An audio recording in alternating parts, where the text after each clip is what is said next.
Shalom, this is Amonute Tayac of Piscataway, your friendly neighborhood Shuman, Sophia Spiritualite, the AmaruKhan Miriyam, and we're here to have a very difficult conversation. Of course, we're beginning our Trust But Verify fast, and we need to have a difficult conversation about two things that is the taboo of the Negro, the Hebrew Israelite, which is money and politics.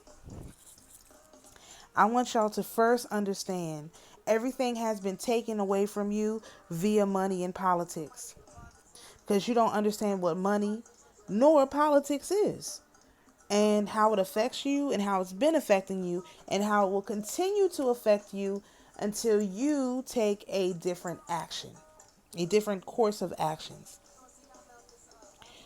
Let's start with money. First of all and foremost, I welcome any and all commentary on my videos in the comment section. I don't harass people in my comment section. I don't question people in my comment section. I think very carefully and thoughtfully about the comments to see if perhaps there was some way that I delivered my message that was inappropriate. So there's no need to worry about saying something wrong in my comment section. If you disagree with me, that's not a problem. Disagreements is fine. Maybe I didn't explain my point well enough, or it's something that people may come around to once they get some more information. I understand that there are multiple options and multiple ways of dealing with certain information. And so anybody can comment anything they want to comment. And if it's a spam comment, I just get rid of it. But if it's a legitimate comment, I leave it up. If it's what someone actually thinks, I'm not going to take it down. People can post what they think. Unlike other YouTubers, I actually don't care about dissent, because the whole thing about me, even before I could talk about money and politics, is that I'm not on here for money. My videos aren't monetized. I ask for donations, and I work, and I do investing. And so I don't take YouTube's money. Therefore, I don't care what they say. So long as they don't remove my videos, I don't work for YouTube. Second of all, I don't care about viewers, because the viewers are irrelevant as well. This information goes out into the spirit realm, whether one person hears it or 1,000. It's going into the spirit realm. There's nothing they can do about this. They gave us an open microphone to communicate directly with the spirit realm.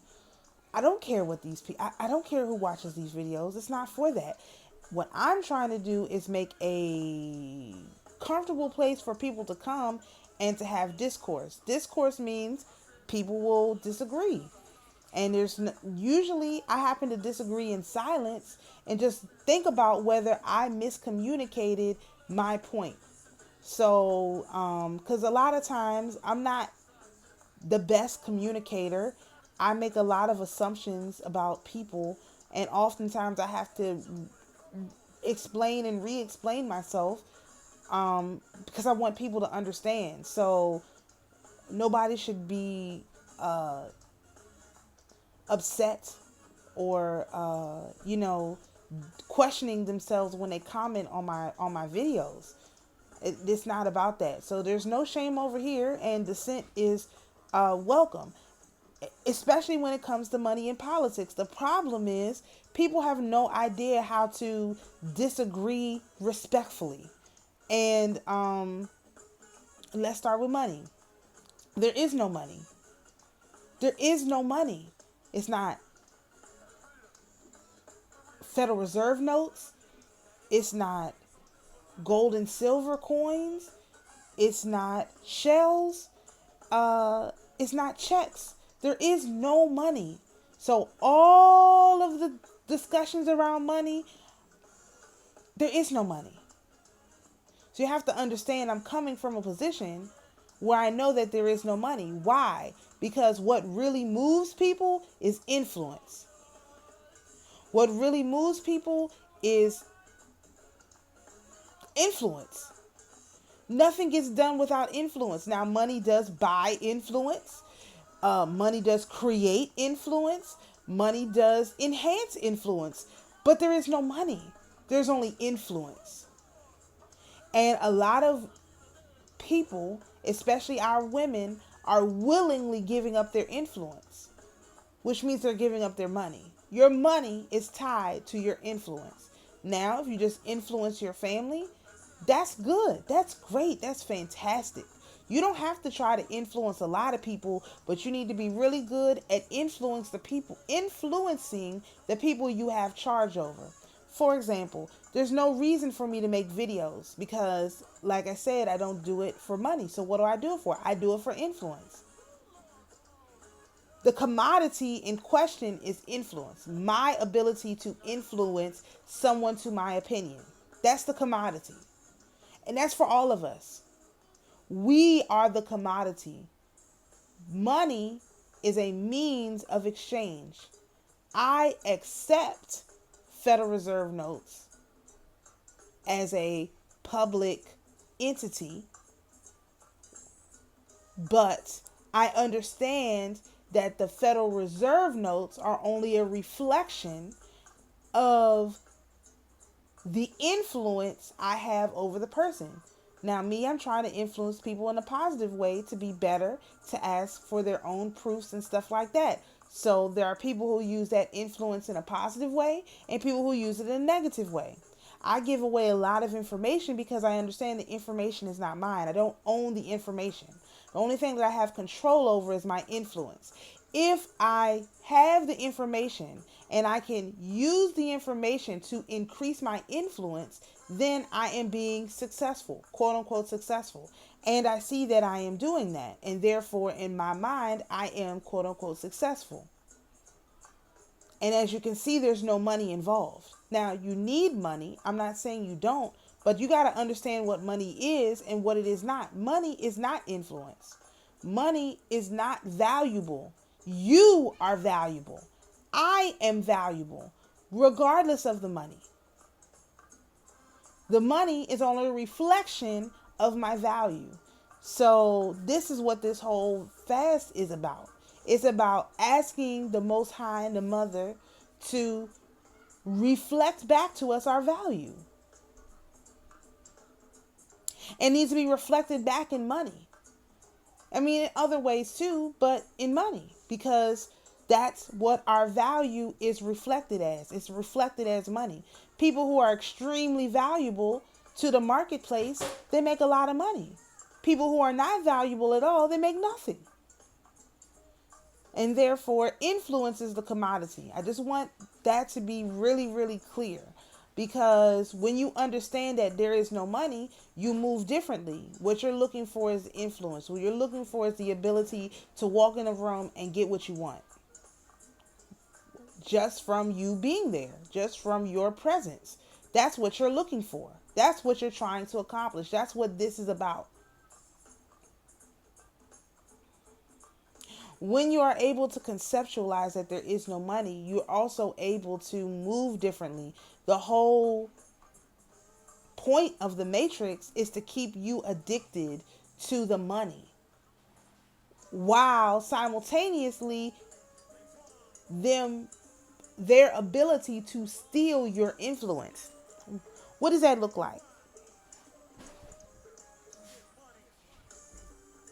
There's one of my students had on this ugly, I thought it was a hat. And I was like, oh, why do you have that hat on your head? Looks like a wig. And he was like, no, it's a face mask. I was like, a face mask? I said, no, I want to see it. He pulls it down. It was a face mask. I said, where'd you get that ugly thing from? He got it from TikTok. Apparently some rapper Pooh Shiesty, or I don't know. Somebody wears this thing. They sell them on TikTok, and this guy bought them. Several, because he has them in multiple colors. That is influence. They exchanged their money for influence, because everybody has these things. I just never noticed them because I don't really be looking at these people. But apparently it's very popular down here. I had no idea. But lots of items like that. Like the celebrities,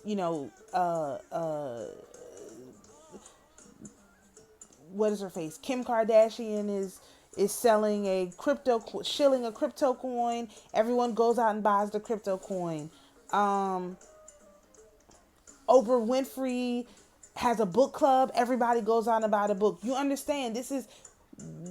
You are giving up your influence, your personal influence, to Oprah when you buy her book that she recommends. This is an exchange. You're giving up your influence because now you did not find that book on your own. Oprah gave it to you.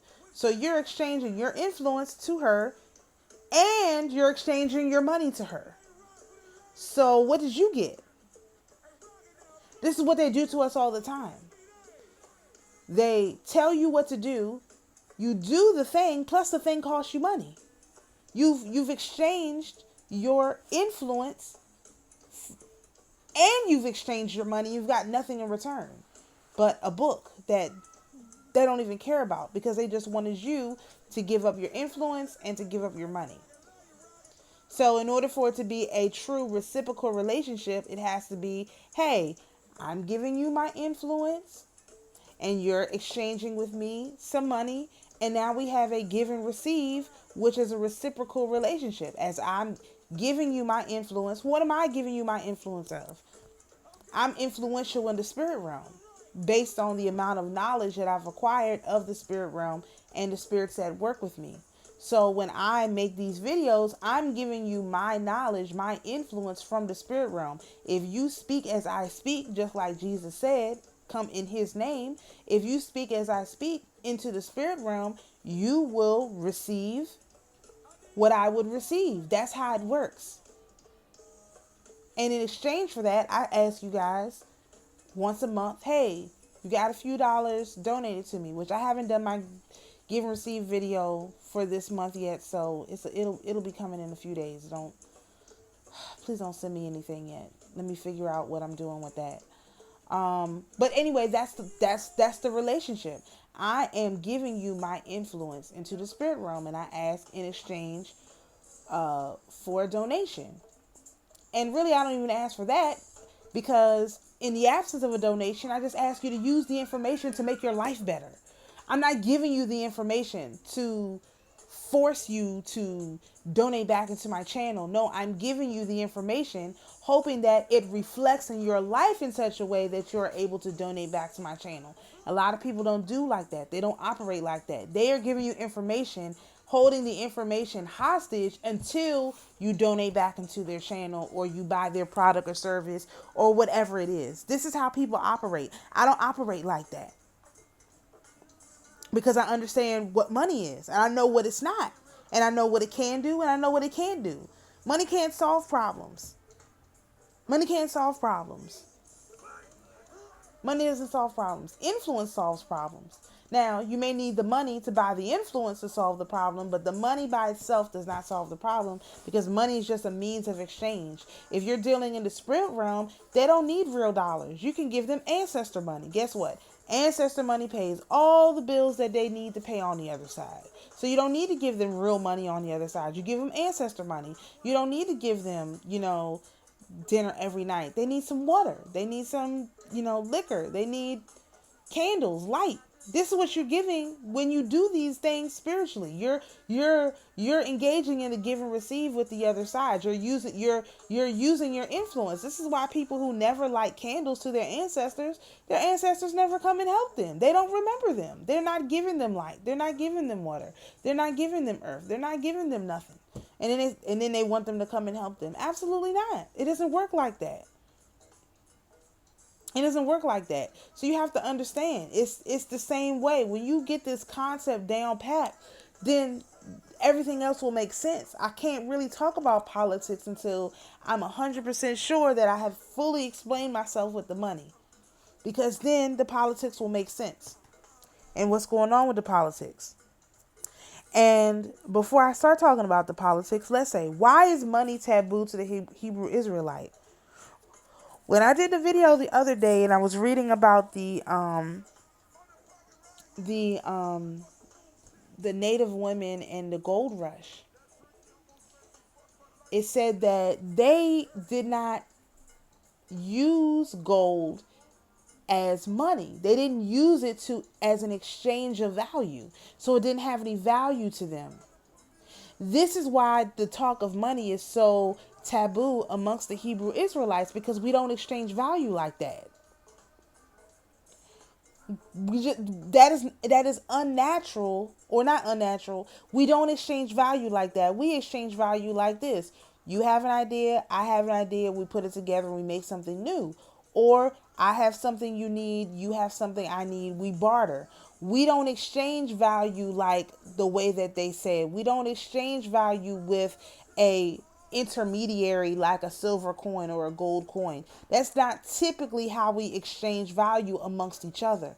And so you have to understand that amongst your people, you don't really exchange value with them through money. We don't typically do that. This is why asking for money amongst your people is so taboo. But when you understand that even if you're not exchanging in a barter system, you're still exchanging influence for influence. There's still the exchange. It's just that in a barter system, I have a chicken, you have a cow, I give you 10 chickens for the cow. It's still my influence over these 10 chickens versus your influence over that one cow, and we exchange it. So it's still the same thing, but because it's not ingrained in us to exchange this for that, we don't work like that. Because if you've read any of the Testament books, especially the Testament of Job, our people dealt in letters. They dealt in credit. This is why black people have a lot of credits, because that's how we always lived. We lived in credit. You don't know that I'm good for it? Here, I got a letter from the king. I'm good for it. Because that's how we operated. And if someone gave us something, we repaid it. It wasn't an issue. Whatever it was, we could give it back to them. This was the whole issue with Laban and Jacob and Rachel and Leah and all this stuff. Laban kept changing his wages because we were good for it. Every time he said, I need this, I need that. Hey, he was good for it. No matter what he said, he was good for it. That's how we are. And so this is why it's taboo amongst our people to talk about money. Because we don't, or to accept money or to ask for money, because we don't operate like that. We operate off credit, GP, street cred, clout. Clout has always been our currency, which is why it's out of control right now, because they have given clout to people who never earned it, who don't deserve it. And so now they've turned it into a monster, which is going to consume them. So while the clout monster is consuming them, we might want to be over here dealing with Federal Reserve notes and credits. I'm just saying, you got to think about we can't have these conversations because, number one, when people bring stuff up like this, people get angry. And number two, the people who would bring it up are not capable or equipped of handling dissent. This is why I had to get that whole discussion about dissent out first. I can handle dissent. I want to hear dissenting opinions so that we can come to a consensus and make a decision on how we are going to move forward, because someone has to make a decision. And since nobody knows where to start, I'm going to start it with what I was given, which is money and politics. Now, was I given money and politics? No, I was given influence that I didn't know I had, and I was given politics. Let's move into the politics. Some of you all may not know me or my background. So let me explain something to everyone so that we can all be on the same page. I'm from DC. I'm not from somewhere else, somewhere outside of the DC zone. I am from DC. Okay? People who are from other areas are familiar with the politics of their area. However, if you are from DC, you are familiar with the politics of the world, because DC is the capital of the world.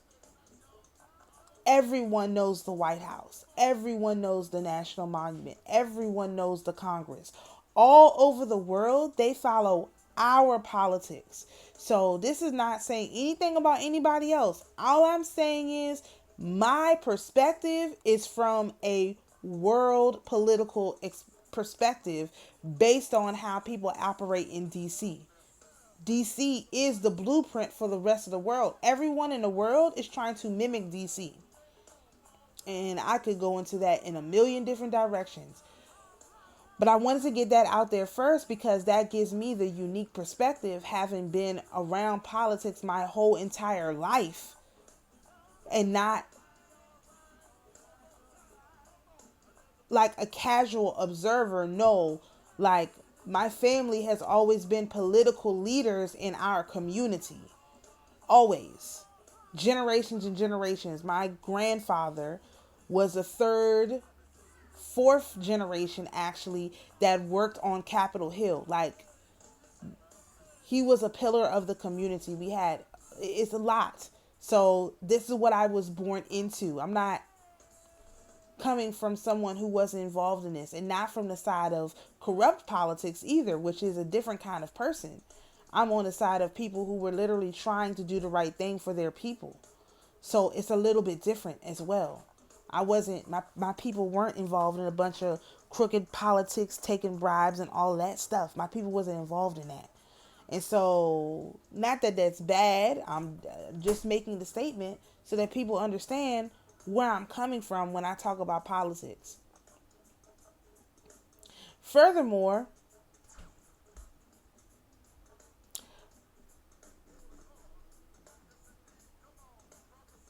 I'm from a place where the majority of leaders are black.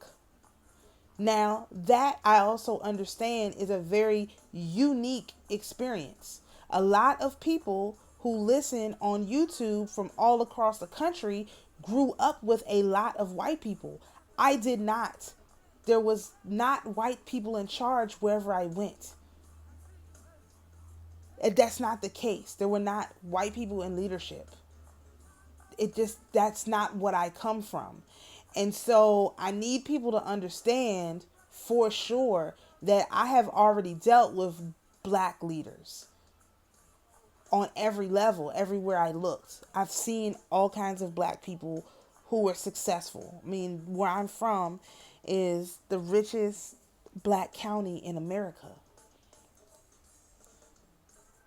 These people have money. And so it's a little bit different being from PG County than being from, the hood somewhere, Newark or something like that, or even Baltimore. It's different. I'm not from where there was a bunch of broke people hanging around. No, these people work for the government. They had money. And so it's a little bit different. Again, I'm just laying the foundation because I don't think people understand how this relates to politics. So my view on politics is from the lens of an individual who has grown up around a lot of corrupt politicians, has seen a lot of corruption all over the place, and has been a seeker of the truth from a very young age. I was in school. I was in high school when the plane hit the Pentagon. My high school was less than 10 miles away. We could smell the burning from my school. We could hear it. That's not the same as being from New York. Even though the towers fell in New York, it's not the same. Because in New York is set up differently. Let me just say this. Not that none of them was more or less horrific. I'm talking about the level of attack. The Pentagon, that's a government place. A lot of our people work in the government. That was an attack on our government workers from our perspective. So you got to understand, it's a little bit different. What happened in New York was a attack on the financial sector, right? So that's a totally different monster than it being an attack on the people that your friends' parents who work in the Pentagon. And indeed, I know people who lost people in the Pentagon. So I'm not, I'm not being insensitive about that, but I'm just saying the whole situation is a little bit different. That was like literally an attack on our people, because our people are the workers for the government. So if they take out any of those buildings, they're taking out our people. I want you to understand that the government is run by our people. I was just telling somebody this earlier, and this ties into the politics. I have to build this up the right way. One of the things that happens in the government in DC is when you get a job, you don't tell anybody what you do. And they just keep promoting you, and you do what you do, and no one actually knows what you do. You never train the person coming after you. So when you retire, or if you die or something like that, they have to hire 5 people to replace one retired person, because every person who has a job, they don't tell anybody what they do. It's not in a job description. They don't tell anyone. And no one knows what they do. And therefore, there's no one that can replace them, because no one even knew they were doing all that stuff until you're like, hey, where's this report? And they're like, what report? We didn't even know that was a thing. We didn't know someone did that. Yeah, that was that person who died or who retired and never told anybody how to do their job. This is what our people do. This is what our people do in general, but this is what our people do. So when you're talking about politics, you're talking about some of the most selfish and corrupt people on this planet who refuse to tell anybody the truth about what they even do for work. They won't even train the people who are coming. Even if they know they're about to retire, they still won't train the people who are coming after them. Because what will happen is, if you retire and they need you bad enough, they will hire you back as a contractor. And then you got easy money for the rest of your life. You ain't got to do nothing except for that one thing that you won't tell anybody that you did. This is what they do. This is a huge scam. Okay? So I'm very familiar with these kind of scams. So that's just a background in the type of information I come from. So without going into the prophecy part of it, about a year ago, I was given some information that I really did not want to have from the spirit realm. And I told them I was not doing anything with that information until I was taken care of.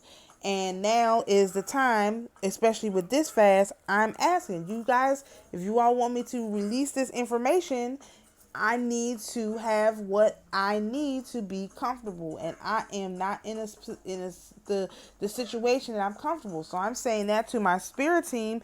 This is the time to put up or shut up with this trust but verify fast. So we'll see how that goes. That's one. Because I'm not releasing the information until I'm in a position where I'm comfortable. So that being said, one of the things that I can talk about is that, like I said in my other video, our people are going to have to participate in politics, because the mother is firmly in the middle of politics. Now, why do I say that? What does that mean? A lot of people in 2016 were either not in politics, not awake, or not following what was going on. I had been following what was going on within the Obama administration because I was an Obama voter, and I saw what was going on in DC. I was in college at the time, and so I saw a lot of things that didn't make any sense to me. And so as I began to research, I realized how many people were getting killed, this whole murder list, a lot of really insane things. And so I started just doing some general research on some of the stuff I was hearing. And I was really, really disturbed. And so I decided I was not going to be affiliated with people who had kill lists, for lack of a better way to describe that. And I started to see how a certain party, mostly the Democrats, were indeed committing a lot of crimes, just general crimes, things that were not right, that were immoral, and getting away with it. And I didn't like that. Now, I didn't like the Republicans either, because I also saw that not... I'm sorry. We have an invader. Not that the Republicans were better, because I don't believe that at all. Okay, stop. I'm in the middle of doing something. Just take him and go out. I'm recording.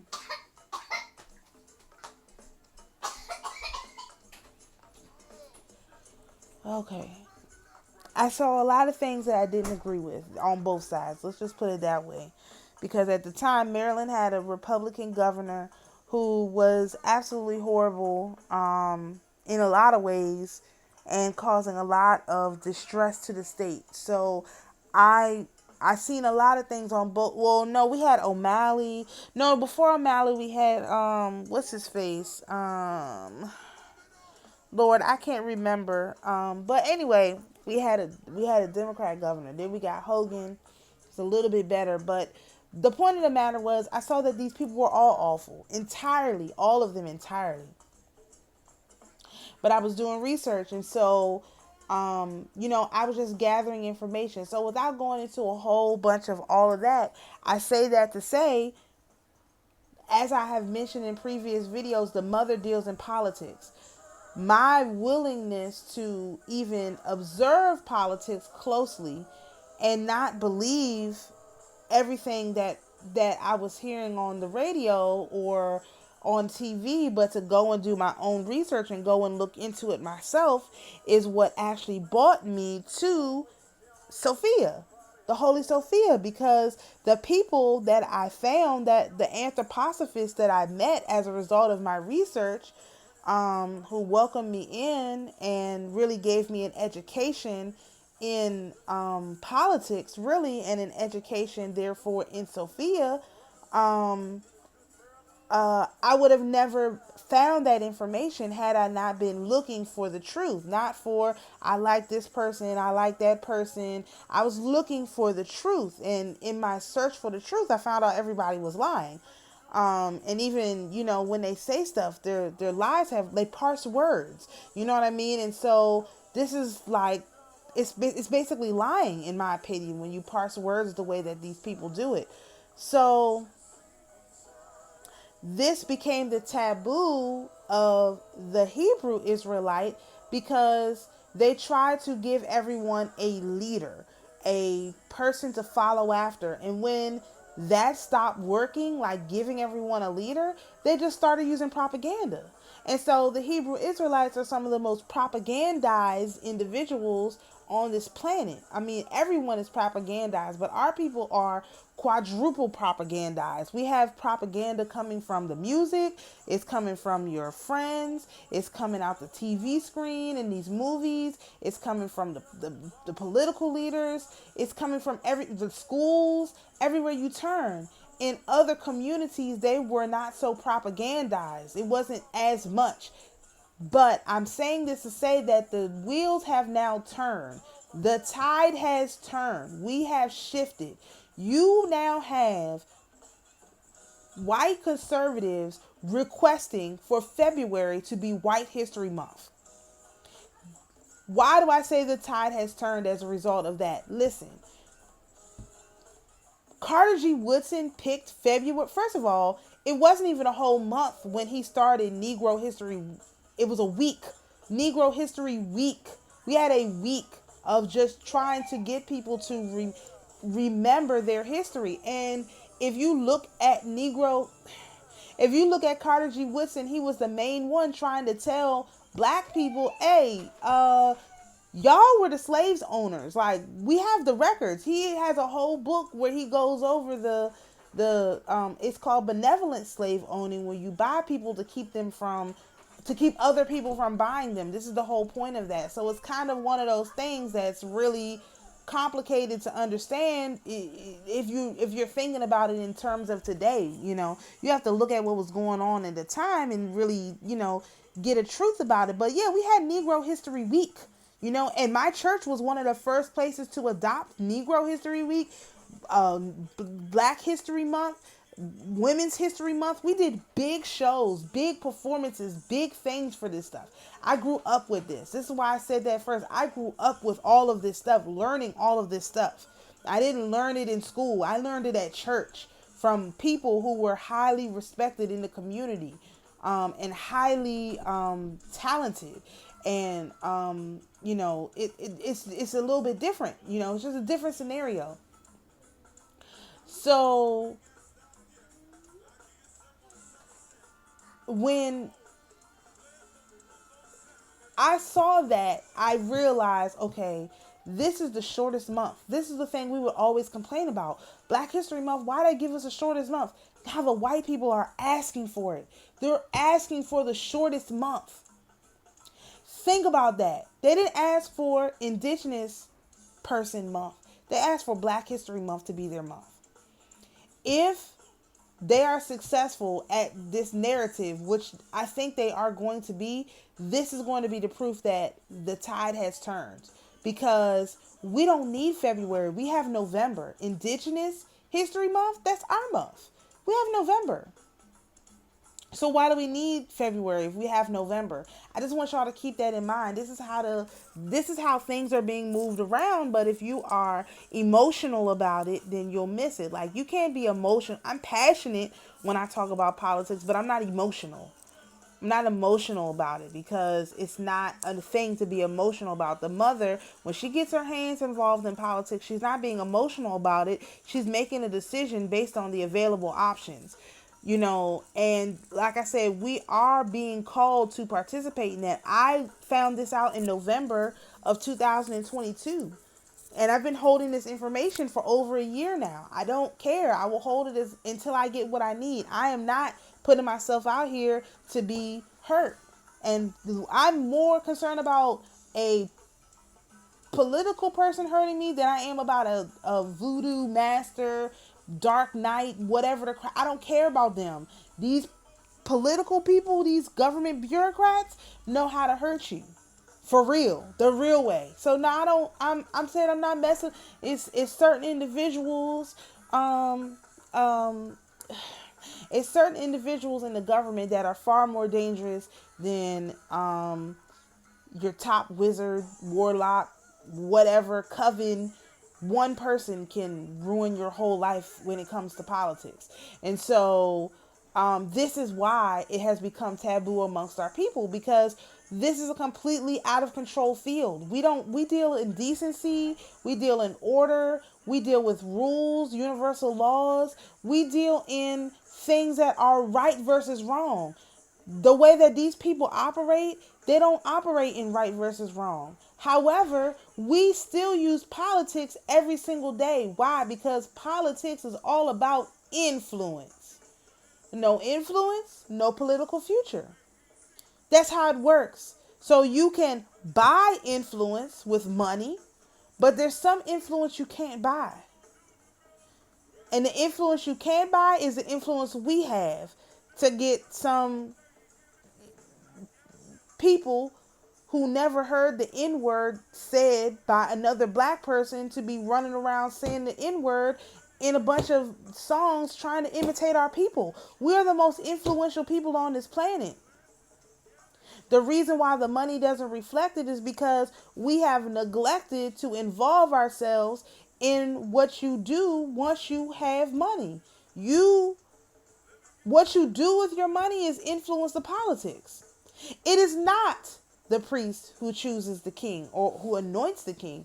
It is the mother. It is the queen who anoints the king, the future king. It is the queen who picks the future king out. It is the queen who makes this decision. It is not the priest. The priest may do the ceremonial blessing, but it's the queen who actually makes the final decision. Or the shaman who goes and tells the king, look, you better pick this son over that one. Look at the story of David. Samuel came as the prophet, not the priest. Samuel came and said, okay, where are your sons at? No, none of them. You got any more sons? Well, we got David. Samuel picked David.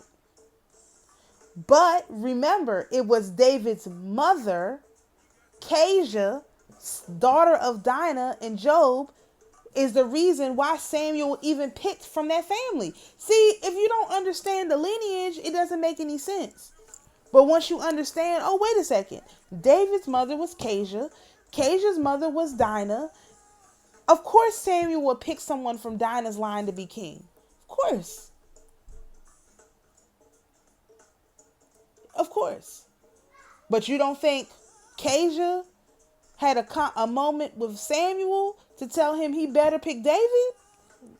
Come on now. That's not how we work. We go in the background. We got back channels. We put the even if Kezia didn't talk to Samuel, you think she didn't pray to God? Let it be David? That's another way of a back channel. You don't think she fasted for her son to be king? To be justified by his accepted by his father? Yeah. Of course she did. What do you do for your children when they're do you not pray for your children? Do you not fast for your children? Or would you not pray for your children? Would you not fast for your children? Would you not plead with the Most High God for your children? Of course you would. Of course, and that's why David was made king. Because yes, Samuel was the prophet, not the priest, but the prophet who chose David. But Kezia was back there advocating for him to the Most High. And that's what we do. So it's politics, but it's a pure form of the politics, not what these individuals have turned it into, this sideshow. They brought way too much of the Jehovah energy into politics, and now it's all jumbled up and messed up, and it's just a clown show. It's a complete clown show. So what we are trying to do is we're trying to rope it back into what it's supposed to be. This is how it's supposed to work. We are supposed to evaluate what's in front of us based on truth. Listening to the Spirit, listening to multiple perspectives, trying to figure out what makes sense, trying to tell the story in a way that sounds right. Bouncing it off other people, saying, hey, what do you think about this? Does this sound right? Does that sound right? Does this sound normal? Does that sound normal?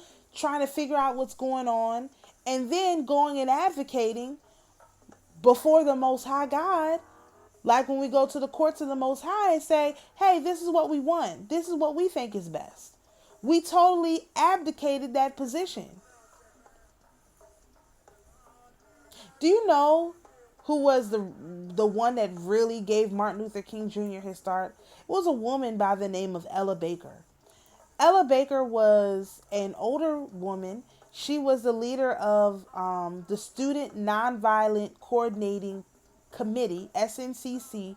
She was the one who set up all of the sit-ins. She also set up the boycott, the Montgomery bus boycott, and she really advised Martin on how to do a lot of different things. She was the silent leader of the whole civil rights movement. People don't even know how important and how powerful she is, and she's never talked about. But she was the one who really made the civil rights movement what it was. And she had to make a lot of very tough decisions. For example, if you're talking about the Montgomery bus boycott, you must know that before Rosa Parks did her thing, there were 3 other individuals that sat on the bus and would not move. 3. It was Ella Baker who said, okay, when she did it, that was the one to go with because of the optics. She's a very calculated woman. I studied her extremely extensively because I couldn't believe no one knew who she was. I'd never heard of her. In all of discussion of civil rights movement, no one ever talked about her. And so that's how we are to be. That's how we are to operate. We're supposed to be that silent voice that says, okay, yeah, go ahead and do that now. Or pray, ask the Most High, ask the Mother, ask your spirit team, hey, let us know when we should do this, when we should do that. Then you're just boom, going to that person, hey, this is the one right here. We're gonna boycott on this one. The optics are really great. You know what I mean? Without even telling them, oh, the optics are great. Yeah, this is the one. This is how we move forward. This is why nobody can explain the civil rights movement to you, because they don't understand who was the one who was moving the civil rights movement. It was those grandmas that was in the back room praying for this to be over, for our people not to have to endure this, for their sons, for their daughters not to have to endure this. This is how our politics has always been run. And so it is incumbent upon us. The mother is inviting us back into her arena. The last time she invited us into her arena during the civil rights movement, we destroyed it. You had loudmouth Fannie Lou Hamer, and this whole Voting Rights Act. People wanted equality so bad that they totally overlooked the politics. At that time, black people weren't even voting Democrat. They were voting Republican. And then the Civil Rights Act came, and instead of it being, we're going to make both sides of this chicken wing work for us, we went from one side of the chicken wing to the other side of the chicken wing. That's exactly what happened. And we can't allow that to happen again. We're not going from one side of the chicken wing to the other side of the chicken wing. No, we're going to make this chicken work for us. Now, I will say that I was a conservative commentator. I say formerly a conservative commentator because the conservatives are nuts. Okay? They refuse to accept the influence of spiritual matters on politics. They have in their mind that politics and spiritualism is separate. These people are crazy. And if you try to explain to them, nah, a lot of this stuff is in the Bible, they're like, no. Politics and religion doesn't mix. That's stupid. And a lot of these quote unquote conservatives are not even really conservative. They're really more like libertarian. And most of them are just grifters. They don't really care because they don't have no skin in the game. They didn't grow up around all black people. They didn't grow up in the hood. They didn't grow up against anything. The real ones who was from the streets, they shunned all of them. I know a lot of the black political commentators. I know a lot of them. I've talked with a lot of them. I don't identify with that. This is why I came into this arena and got out of that entirely, because those people are nuts. They refuse to involve religion in their politics. And there is no politics without religion, because there is no money. There is no money without my influence. And my influence is solely based on my ability to get stuff done in the spirit realm. It's a real simple thing. I can get stuff done in the spirit realm. That influence in the spirit realm gives me influence in the physical realm. The influence in the physical realm is turns into money. The money turns into politics. This is the path that we have to take. We're getting ready to, as a group, move into the next stage where we have access to the money. You cannot get access to the money and then decide you're not going to take it to the end. The mother is not going to give it to you. A lot of the so-called Hebrew Israelites, God bless them, they're not going nowhere. Their lives are going to be exactly the same way they are right now, 10 years from now, because they refuse to address the issue of money and politics, which means they refuse to address the issue of influence. They refuse to address the issue of their supremacy or superiority or leadership that's required in the spirit realm. If you're not handling your business in the spirit realm, you will not be given the money in the physical realm. You may be made comfortable as a result of your contract, but you're not going to have any real influence. You're not going to have any real money. And to me, real money is money where I don't have to worry about it. Every time I need money, it just shows up.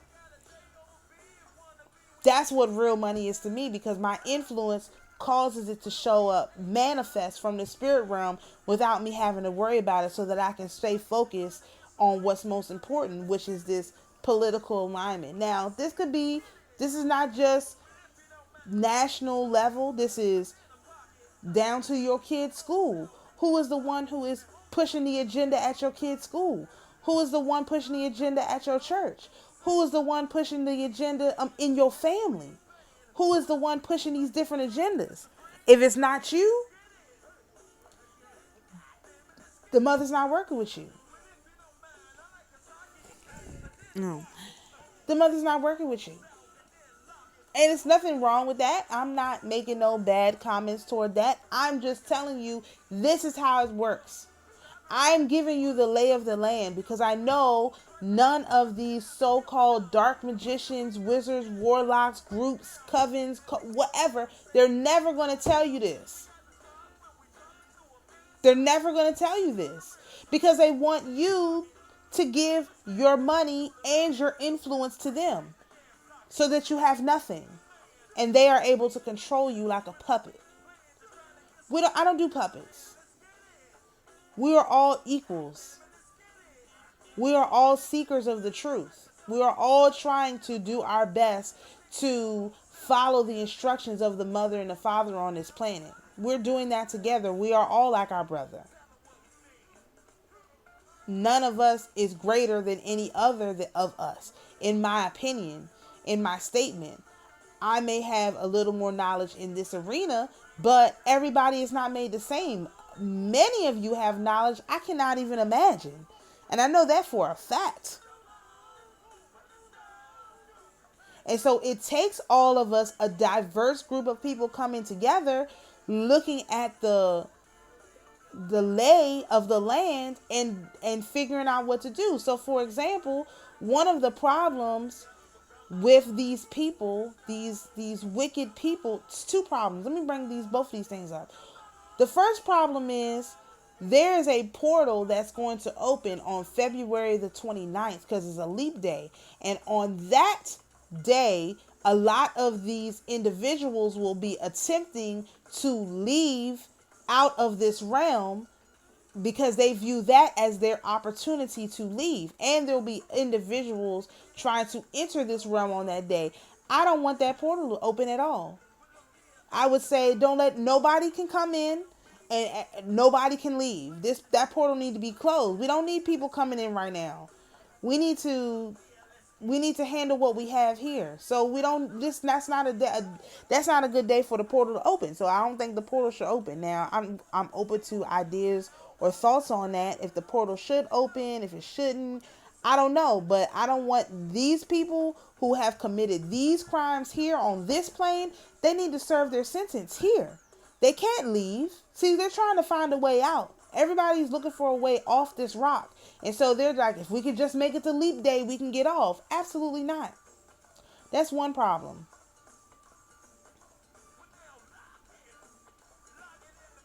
Then I forgot the second problem.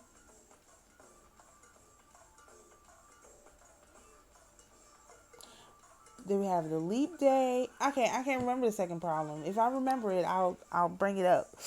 There's definitely another problem, but these people think that they're able to get some kind of a trip off this rock, and that's really not how that is going to work. Oh, recontracting. The second problem is when you see someone. So when I heard the lady say that in her video, I had to reject it. I said, these people ain't getting out. These time travelers, no, they can't leave. They need to stay right here. If they were the ones that are causing the trouble, they need to stay right here. So when you hear something that doesn't resonate with you positively, the first thing you do is ignore it. You don't say anything. You say, well, that's not my problem. No, every problem that comes into your realm, into your bubble, your aura field is your problem. And so it is up to you to reject it. You have to say, I don't think so. And it could literally just be that simple. You don't have to, go into a bunch of stuff and do all. No. You could just say no. You could just literally say no out loud. No, I reject that. These people are constantly trying to recontract and extend their time. So, for example, when you get involved in beef like Meg the boy horse, who willingly put a man in jail she knew was innocent, and Nikki the pedophile marrier, Mrs. Pedophile, why am I supposed to choose in that battle? I'm not choosing in that. That's stupid. But that's an opportunity for me to recontract and enter into that energy field at all. And I'm like, no, I'm not picking a side. Are y'all crazy? It's the same thing like the professional victims unit #1 in their situation over there in that country. I'm not picking a side on that. Neither one of them people it's a bunch of crazy stuff going on. Why do I have to involve myself with that? You know, you have to constantly, when these things come into your field, you have to reject them. That's why if I say something that doesn't resonate well with you, you don't like it, you don't agree with it, it's perfectly fine with me to put in my comment section that you disagree with me, because if you don't want what I'm saying in your aura field, you have the right to reject that. I don't know what this thing is where people think that they don't have the right to reject stuff. No. You have the right to reject stuff out of your aura field. Now that you know where I'm coming from, you may think about it a little bit before you reject it, because if you reject it, you're actually going to have to deal with it. So I know that when I reject something, that means that is what the thing that I'm going to have to deal with. So I know for a fact, by rejecting these people jumping through this wormhole that they're trying to do, I'm going to have to do something about that. I know for a fact that because I refuse to get involved in this battle between Nikki and Megan, that eventually some information is going to come up and I will have to reconsider my position, or I may just not. I may just keep having to. When you don't pick a side, you're constantly going to be asked to recontract until the time runs out. We just don't know when the time runs out on this stuff, but you're going to be constantly asked to recontract. You have to be ready when you say no the first time to constantly say no. To like if you want to retire, you're trying to stop working, you have to constantly say no. Constantly. These people are constantly trying to get you to come to work, trying to get you to recontract, trying to get you to come in. You have to constantly say no. It's not, oh yeah, I said no once and that's enough. No. You have to continually say no. And that's the hardest part of this, is that these people always, every every new moon, every full moon, they're doing some kind of magic. Every single one. They never die. They never die. They never sleep. They never rest. They're always doing their crap. And so you always have to do something to counter that. These people are not going to, if we stop doing our new moon and our full moon stuff, guess what's going to happen? They're still going. They're counting on you being tired. They're counting on you giving up. They're counting on you throwing the towel in and saying, I quit. It's too hard. They're counting on that.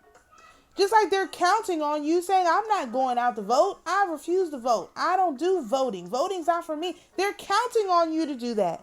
Makes it much easier to cheat when you don't have no participants. When you don't have people lined up around the building trying to cast their vote, it's much easier to cheat.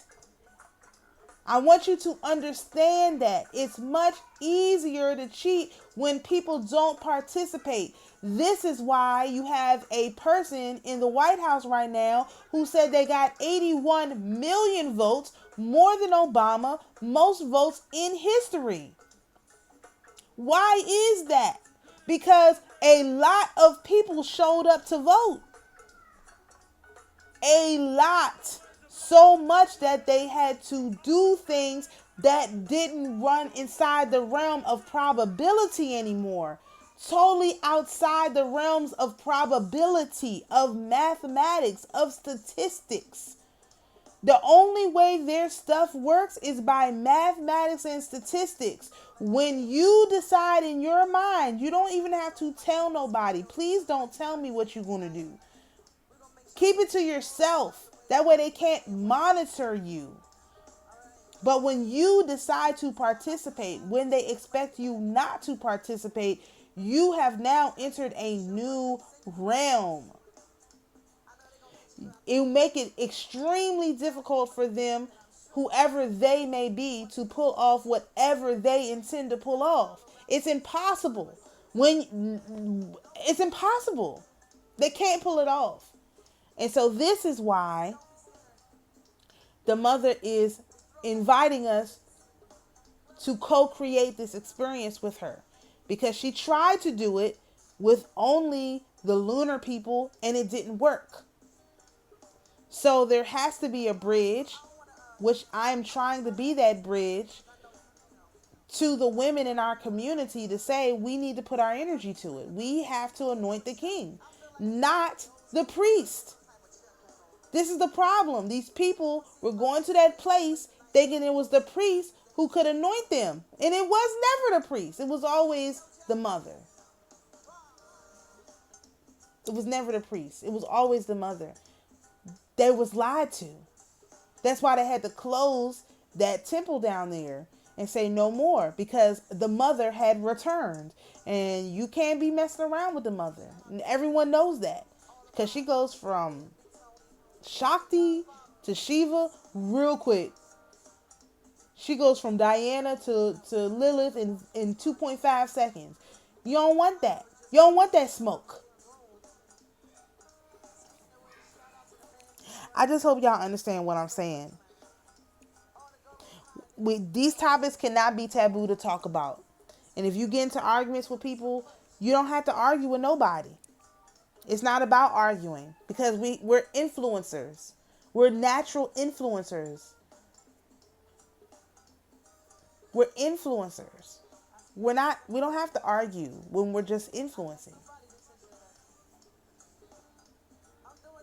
And there's a very specific prophecy that relates to this, which as soon as I get my reflection that I'm doing the right thing, I'll bring it out to y'all. But you got to know, between this time and that, look at my track record. Look at my track record. Look at my videos from the past and tell me anything that I said that have been completely 100% inaccurate. No, most of the stuff I've said has been accurate. It's starting to show up now. A lot of stuff is starting to show up now. Stuff that I said over a year ago is now starting to show up. So, yeah, we've been accurate over here on this channel. I pride myself on my accuracy. And if I'm wrong, I also will come out and say, I got that one wrong. But I haven't had to do that very much. Or I would say, this is what was supposed to happen, but I see what they did. Also, not really my fault, but, I'll take responsibility for whatever I got to take responsibility for. Because I don't get into all this stuff like everybody else. I don't do this kind of stuff. What I really want is for our people to understand that we are the influence. Especially our women. We are the influence. We influence this is why women didn't have to vote.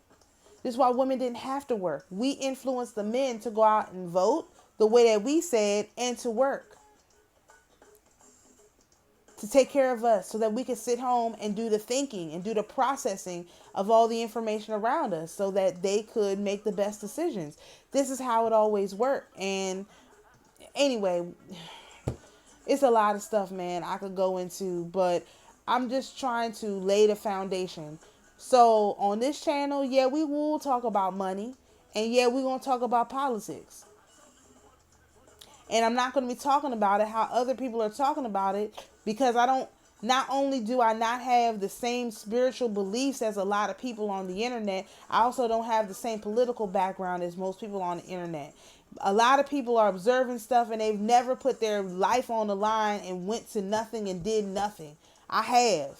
And so therefore, I ain't really listening to people who ain't never really, I don't have a horse in this race. I've had a horse in every race since my grandmother was very, very well read. She was very, very well read. She thought voting was the most important thing that a person could do. So, yeah, she did. Now, I didn't agree with her politics, obviously, but she thought it very important to go out and cast her vote. She always did. Always. So, yeah, y'all not really messing with me on that one. My family never sat it out. Never. So, that should tell you something about me and how we are in my family. And that's all I can do is share with you my experiences, what I learned, how I learned it. And it's not so that you can spend this whole fast worrying about money and politics. No, I want you to ask for the reflection, ask for the verification that your influence is political.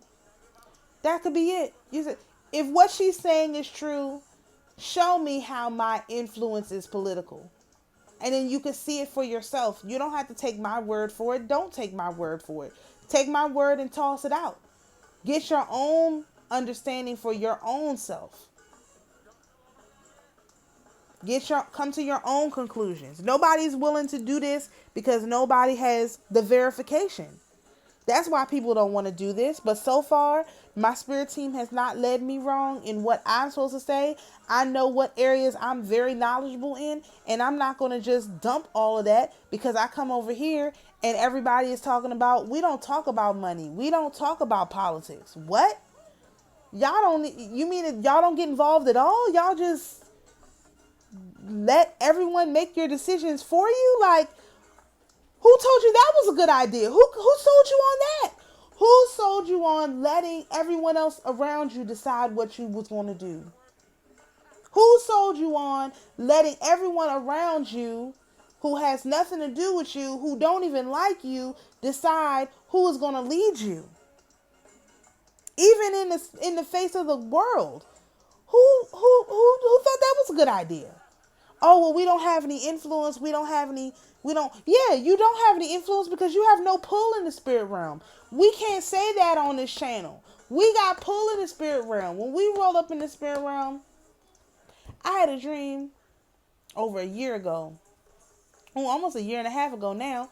I was running around the spirit realm with ancestor money. I said, who needs some money? I was passing out money to everybody. I said, put me somewhere else where people don't have no money. I was taking money to everybody in the spirit realm. I just was running around all night. You talk about 6, 7, 8 hours in spirit realm time. This was like years running around making sure everybody had money in their pockets. I had a whole dream about that. Running around the spirit realm, making sure everyone had money in their pockets. Nobody has pull in the spirit realm the way that we do. In the manner that we do. For the reasons that we do. People aren't respectful of the spirit realm. They treat it like a carnival. Like a sideshow. We're very respectful in the way that we approach this whole thing. So I just wanted to...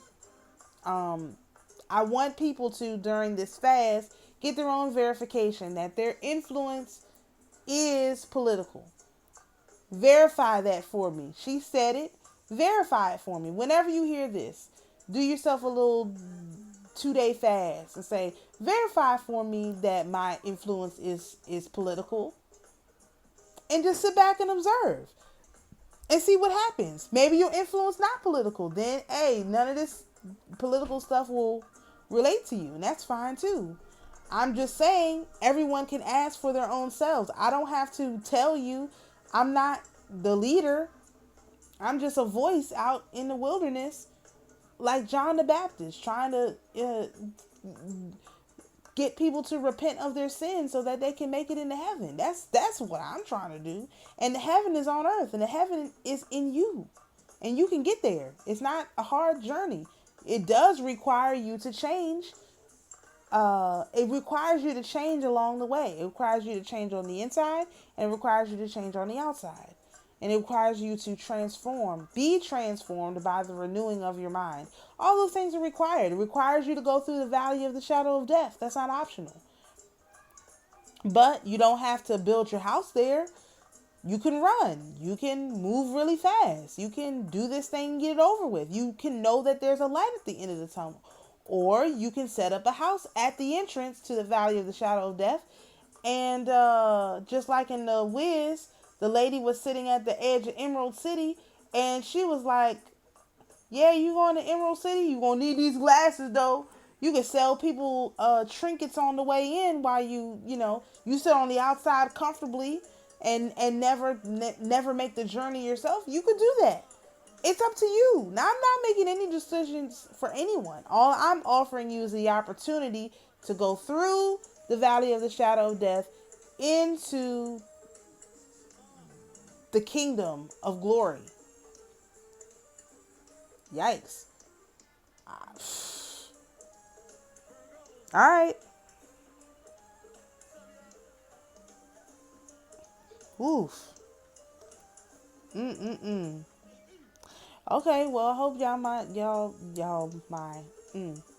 hope my point was made without too much rambling, but it's a lot that needs to be said. But I need y'all to understand that your influence is political.